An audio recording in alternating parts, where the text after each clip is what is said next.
कि आपका सिलेबस कौन सा है, आपको आपका सिलेबस ही पढ़ाया जाएगा। ओके, ये बात सारे बच्चे जहन में रखें।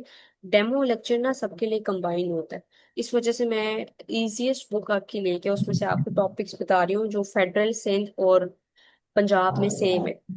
ठीक है बच्चों, तो इस बात में परेशान नहीं होना, आप लोगों को आपके सिलेबस के अकॉर्डिंग ही पढ़ाया जाएगा। अच्छा, जो मैं आपको बता रही थी कि जो कूलम्स लॉ है वो कैसे काम करता है, कि एक चार्ज मैंने ऑलरेडी रखा हुआ है, स्क्रीन पे सबने देखना है, और दूसरा चार्ज मैं इसके अंदर ले आई हूँ, और ये दोनों चार्जेस इलेक्ट्रिक फील्ड के अंदर है। ठीक है, अब इन दो चार्जेस का एक दूसरे के ऊपर इफेक्ट क्या है, और इन दोनों के बीच में जो फोर्स बन रही है, उस फोर्स को हम कूलम्स फोर्स कहते हैं। ठीक है, उसको हम एफ से और ऊपर एरो से डिनोट करते हैं। ठीक है, वकास आप टूल्स यूज नहीं करें क्योंकि वो खराब हो रही है मेरी स्क्रीन।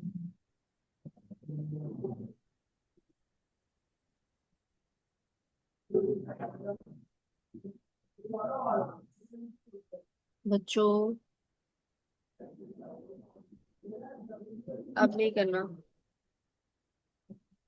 ओके, तो मैं आपको बता रही थी कि जो इसके बीच में जो फोर्सेस हैं वो हम एफ और एरो हेड से डिनोट करते हैं, क्योंकि वो फोर्स जो होती है वो वेक्टर क्वांटिटी होती है। ठीक है, अब अगर दो लाइक चार्जेस हैं, आपको पता है उनके बीच में ये फोर्स जो होगी that will be repulsive.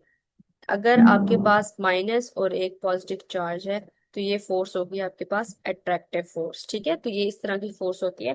Coulomb force can be repulsive and can be attractive. ठीक है, it depends on the nature of the charges. समझ आ गई सबको?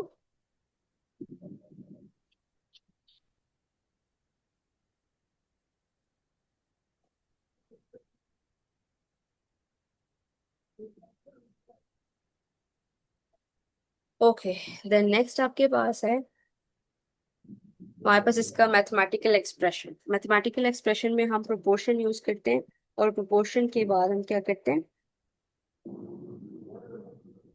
यही वाला जो फॉर्मूला है ये आपके पास हर जगह पे यूज होगा।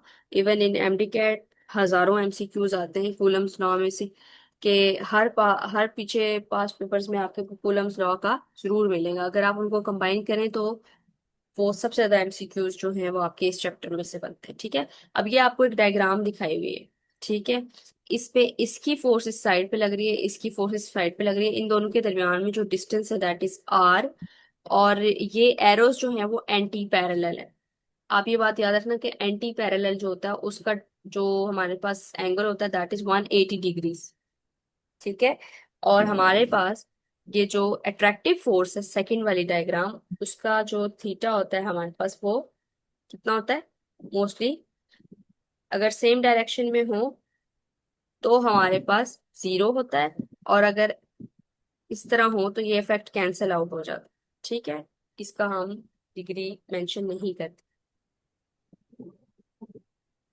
ओके, यहाँ पे आपको सिर्फ ये बताया हुआ था कि रिपल्सिव फोर्स है और अट्रैक्टिव फोर्स है। ठीक हो गया। नेक्स्ट आपके पास जो के है, जो हम प्रोपोर्शन के जगह लगाते हैं, दैट इज कूलम्स कांस्टेंट। ठीक है, इसकी क्या वैल्यू होती है, 9 9 × 10⁻⁹ और इसके यूनिट्स भी आपने याद रखने हैं। अच्छा, इसकी वैल्यू होती है 1/4 पाई एप्सिलॉन। ठीक है, अब जो एप्सिलॉन है बच्चों, that is permittivity of free space. और आप लोगों को पता है कि परमिटिविटी की भी एक स्पेसिफिक वैल्यू होती है। एक चीज होती है एप्सिलॉन, एक चीज होती है म्यू नॉट।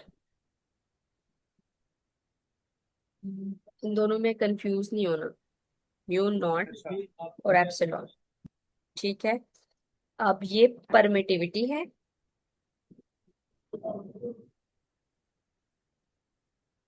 और ये परमिएबिलिटी है।